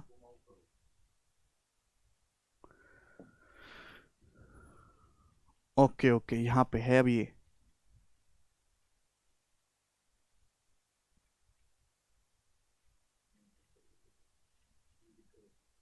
ओके चलिए कोई बात नहीं, आगे की पीडीएफ नहीं लग पाई अभी यहां पे, आगे ध्यान से सुनना। तो मैंने आपको बताया कि किसी भी समांतर श्रेणी का गुणोत्तर श्रेणी का जो लास्ट टर्म होता है वो a इंटू आर की पावर n-1 होता है। आप बोलोगे हाँ जी सर बिल्कुल सही। ध्यान सुनिएगा, अगर आपको गुणोत्तर श्रेणी के n पदों का योग निकालना है, किसी गुणोत्तर श्रेणी के n पदों का योग निकालना है Sn, तो n पदों का योग कितना होगा मेरे प्यारे में? मैं डायरेक्ट कंसेप्ट लिख रहा हूं, आपको डायरेक्ट फॉर्मूला लिख रहा हूं, प्रूफ करने की जरूरत नहीं है। a इंटू आर की power n-1 upon r-1, a into r की पावर n-1 अपॉन r-1। बात समझे? किसी भी गुणोत्तर श्रेणी के n पदों के योग का जो फॉर्मूला है a इंटू आर की पावर n-1 अपॉन r-1। बात समझ में आ गई? आप बोलोगे हाँ जी बिल्कुल सही, इसमें कोई भी प्रॉब्लम नहीं है हमको। नाउ अब एक स्पेशल सीरीज भी बनती है मेरे प्यारे भाई, जिसको आप ध्यान से समझिएगा, infinite GP series. Infinite GP series, ध्यान सुनिएगा, मतलब एक ऐसी गुणोत्तर श्रेणी जो अनंत तक जाती है। बच्चों, एक ऐसी गुणोत्तर श्रेणी जो अनंत तक जाती है। एग्जाम्पल के लिए मेरे प्यारे भाई, जैसे कि 1/4, 1/16, 1/64, 1/256 और ये आगे चलती जा रही है मेरे दोस्तों अनंत तक। ये इनफाइनाइट जीपी सीरीज। अगर किसी इनफाइनाइट जीपी सीरीज के, ध्यान सुनेगा, अगर कॉमन रेशियो मेरे प्यारे भाई 1 से बड़ा है, कॉमन रेशियो 1 से बड़ा है, तो इनफाइनाइट जीपी सीरीज के अनंत पदों का योग जो होगा वो अनंत होगा। समझ में आया? लेकिन अगर कोई गुणोत्तर श्रेणी ऐसी है जो अनंत पदों की है, उसका कॉमन रेशियो अगर 1 से छोटा है, तो उसके अनंत पदों का जो योग होगा वो a/1 - होगा। डायरेक्ट कंसेप्ट है, आपको ध्यान रखना है।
ठीक है भाई।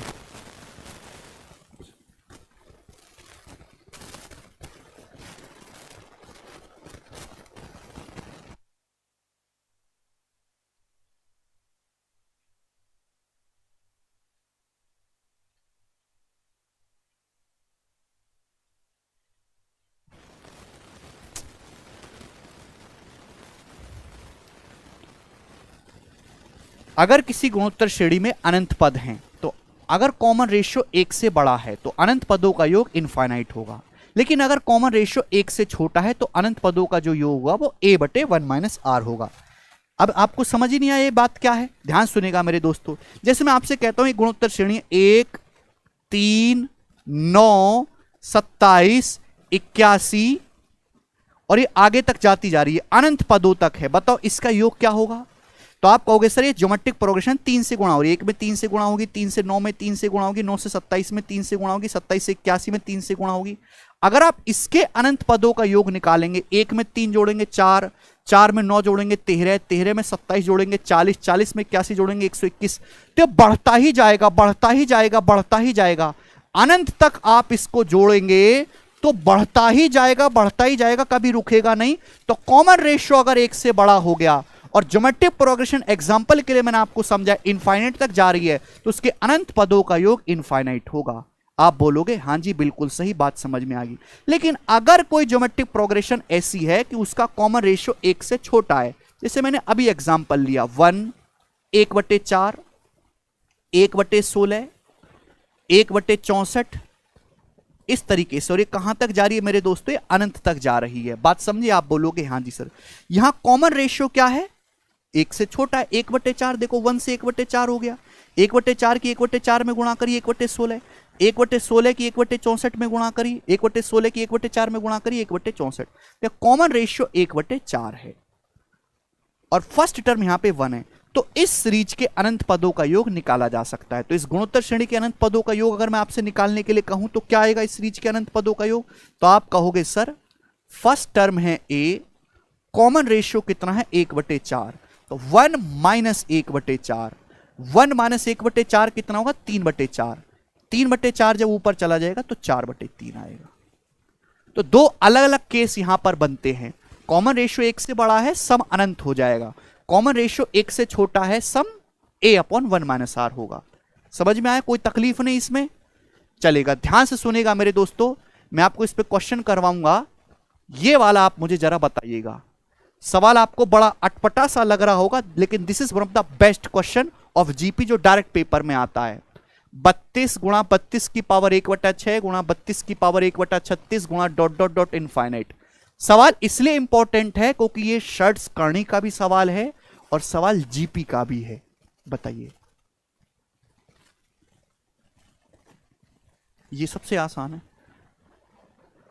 बताइए बच्चों, देखिए आप अच्छी तरीके से जानते कि गुणा में पावर जुड़ जाती है। मैं अगर आपसे कहूं a की पावर m गुणा a की पावर n, आप बताओ तो क्या होता है? पावर जुड़ जाएंगे, a की पावर m प्लस n। यही है। यहां पर भी तो बेस सबका 32 है, सभी का सेम 32 है। ये 32 की पावर 1 है, तो गुणा में पावर जुड़ जाएंगी। तो 32 की पावर कितना हो जाएगा बच्चों? 1 plus 1/6 plus 1/36 plus dot dot dot dot infinite तक बच्चे चलता चला जाएगा। यही होगा। सवाल इतना लिख देता तो सारी दुनिया कर लेती, लेकिन ऐसे लिख दिया तो आपको डर लगने लग गया। इसमें कुछ भी प्रॉब्लम नहीं है। और आप अच्छी तरीके से जानते हैं मेरे प्यारे भाई कि ये क्या है बच्चों? यही तो ज्योमेट्रिक प्रोग्रेशन है अनंत टर्म का। और यहाँ पे कॉमन रेशियो क्या है? 1 से छोटा है, तो इसका सम आसानी से निकाला जा सकता है। इसका सम क्या होगा मेरे दोस्तों? फर्स्ट टर्म है 1, कॉमन रेशियो कितना है बच्चों? 1/6। 1/6 से गुणा हो रही है ना, 1/6 से गुणा, 1/6 की 1/6 में गुणा 1/36। तो कॉमन रेशियो यहाँ पे 1/6 है, तो सम कितना आ जाएगा इनफाइनाइट टर्म्स का? a/1 minus r। अच्छा बताओ, 1 माइनस 1/6 क्या होता है? 5/6। 5/6 जब ऊपर चला जाएगा तो 6/5 हो जाएगा। बोलो बात समझ में आ गई? तो यानी कि ये हो गया मेरे दोस्तों 32 की पावर 6/5। आप बोलोगे हाँ जी सर, ये मुझे निकालना है। क्लियर? कोई समस्या? आप बोलोगे जी सर कोई भी समस्या नहीं है। और आप जानते हैं मेरे दोस्तों कि 32 जो होता है वो 2 की पावर 5 होता है दोस्तों। यानी कि 32 का अगर आप 5th रूट लोगे, 32 की पावर 1/5 करोगे तो 2 आता है। ये तो जानकारी होनी चाहिए। 2 दूनी 4 दूनी 8 दूनी 16 दूनी 32। तो 32 की पावर 6/5 का मतलब भाई ये होता है, अगर आपको ना पता हो कि 32 की पावर 1/5 फिर उसकी भी होल पावर 6 करनी है। 32 की पावर 1/5 तो 2 है, 2 की पावर 6 यानी कि 64। तो 64 इस सवाल का आंसर है। हालांकि आपको इतना अंदाजा होना चाहिए था कि अगर बेस 32 है तो 2 से मिलता जुलता ही आंसर आएगा, 2 की पावर में ही आंसर आएगा। 2 की पावर में केवल एक ही ऑप्शन था, डी। समझ में आया? बताइए बताइए बताइए, यस सर नो जवाब दो।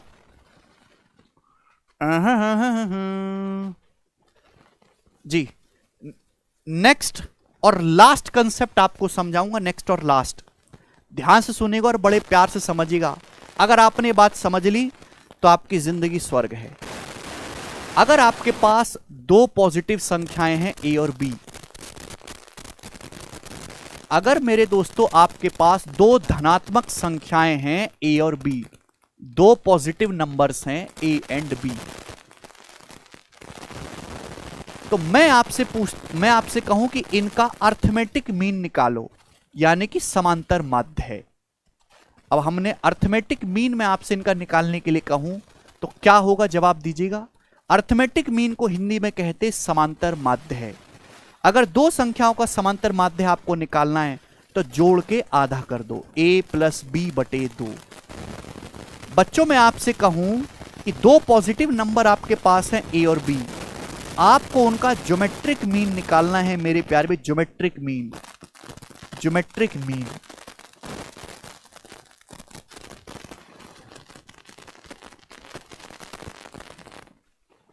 क्या हुआ भाई, साउंड नहीं आ रही क्या? एक सेकेंड मैं बंद कर रहा हूं चार्ज इसके। दोस्तों अब साउंड आ रही है क्या, चेक करना। हेलो,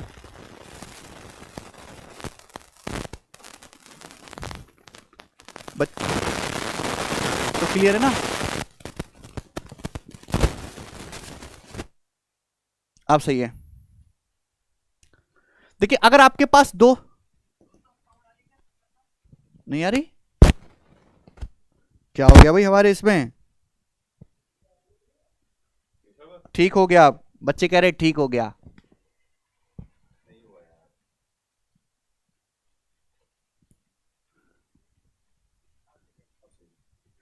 अगर आपके पास दो संख्याएं a और b हैं तो उनका जो ज्योमेट्रिक मीन होगा वो कैसे निकालेंगे? Under root of a b, under root of a b. आप बोलोगे हां जी सर। और अगर मेरे दोस्तों दो संख्याएं a और b हैं, हम आपसे उनका हार्मोनिक मीन निकालने के लिए कहें, हरात्मक माध्य हार्मोनिक मीन, तो बच्चों ये होता है twice of a b bracket में a+b, twice of a b bracket में a+b। आप बोलोगे जी सर। अर्थमेटिक मीन को शॉर्ट में am कहते हैं, शॉर्ट में, ठीक है। ज्योमेट्रिक मीन को हम शॉर्ट में gm कह देते हैं बच्चों। हार्मोनिक मीन को हम शॉर्ट में hm कहते हैं, हार्मोनिक मीन को hm। और दुनिया में कोई भी आपके पास पॉजिटिव नंबर हैं, अर्थमेटिक मीन उनका सबसे बड़ा होगा। अर्थमेटिक मीन हमेशा ज्योमेट्रिक मीन से बड़ा होता है और ज्योमेट्रिक मीन हमेशा हार्मोनिक मीन, हरात्मक माध्य से बड़ा होता है। ये तो बहुत बेसिक सी बातें बताई, आप जानते भी होंगे, लेकिन लेटेस्ट जो सवाल आया है वो इससे एक स्टेप आगे है। ध्यान सुनेगा भाई, ये अर्थमेटिक मीन है और ये हार्मोनिक मीन है। बच्चों अगर मैं दो संख्याओं के अर्थमेटिक मीन और हार्मोनिक मीन की गुणा करूं तो आप मुझे बताओ गुणा करके क्या आएगा, जरा गुणा करो। तो अर्थमेटिक मीन दो संख्याएं हैं, पॉजिटिव संख्याएं होनी चाहिए, a+b/2। हार्मोनिक मीन हो जाएगा मेरे दोस्तों 2ab/a+b। आप बोलोगे हां जी सर 2ab/a+b, यही होगा बच्चा पार्टी। आप बोलोगे जी sir, Oscar goes to you. a+b से a+b कट गया, 2 से आपका 2 कट गया। बच्चों बचा क्या? ab बच गया, ab बच गया। आप बोलोगे हां जी सर। अगर ab को ध्यान से देखें तो ab जो है वो रूट ab का होल स्क्वायर है। ab क्या है? अंडर रूट ab का होल स्क्वायर। और हाफ में से हर कोई जानता है कि रूट ab का मतलब है ज्योमेट्रिक मीन, रूट ab का मतलब है ज्योमेट्रिक मीन गुणोत्तर माध्य, ज्योमेट्रिक मीन का होल स्क्वायर। आप बोलोगे जी बिल्कुल सही, कोई दिक्कत नहीं। यानी कि कंसेप्ट यह है कि दो संख्याओं का अर्थमेटिक मीन गुणा हार्मोनिक मीन बराबर होता है ज्योमेट्रिक मीन का होल स्क्वायर।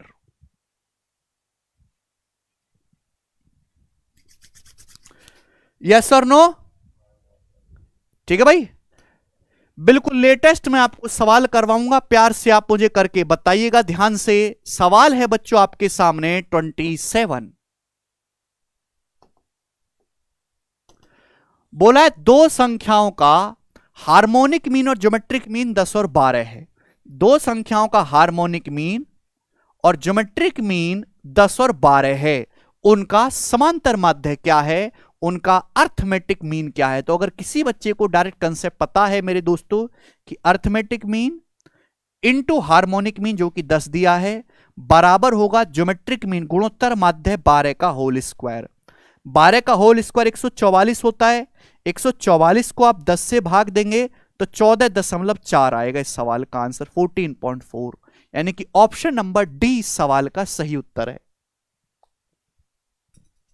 यार अब भी क्यों गलती कर रहे हो तुम कुछ, जब आपके पास केवल फॉर्मूला है, वैल्यू आपको रखनी है, तो अगर 5वीं क्लास के बच्चों को भी सिखा दे वो भी कर लेगा। कम से कम फॉर्मूले में वैल्यू तो सही रख के आप कैलकुलेट कर सकते हैं। रूट 120 बता रहे हैं लियाकत, ऐसे थोड़ा ना चलेगा। ध्यान से सुनिएगा मेरे प्यारे बच्चों, एक सवाल मैं आपको और करवाऊंगा, ये बनाइएगा इसी पे। सीडीएस 2020 के पेपर का पूछा हुआ बड़ा बेसिक सा सवाल बनाओ। बोला है दो संख्याओं का योग s है और गुणनफल p है, प्रोडक्ट p है, तो इनका हार्मोनिक मीन क्या है। अभी अभी मैंने आपको समझाया कि हार्मोनिक मीन जो होता है दो संख्याओं का बच्चों वो होता है 2ab upon a plus b, 2ab upon a plus b, यही होता है। सवाल में साफ साफ बोला है कि दो संख्याओं का गुणनफल p है, तो यानी कि a गुणा p आपको p दिया है, दो संख्याओं का योग s है यानी कि a प्लस बी आपको s दिया है, तो हार्मोनिक मीन कितना हो जाएगा 2p अपॉन s। अब सीडीएस जैसे एग्जाम में डायरेक्ट सवाल आते हैं मेरे प्यारे भाई, ठीक। एक लास्ट होमवर्क बिल्कुल लेटेस्ट सीएचएसएल के पेपर का मैं आपके लिए दे रहा हूं, लेटेस्ट। आप जानते हैं कि एग्जामिनर की आजकल फितरत है कि एक चैप्टर में, एक सवाल में दो तीन चैप्टर को मिक्स कर देता है। बोला है x और y का समांतर माध्य और गुणोत्तर माध्य 8 और 3√7 है, x cube plus y cube बताओ। एलजेब्रा भी है और नंबर सिस्टम भी है, दो संख्याएं हैं x और y, उनका अर्थमेटिक मीन 8 है, ज्योमेट्रिक मीन 3√7 है, तो आपसे पूछा है x cube plus y cube का मान क्या होगा। अच्छा, कितने बच्चे इस सवाल को कर पाएंगे?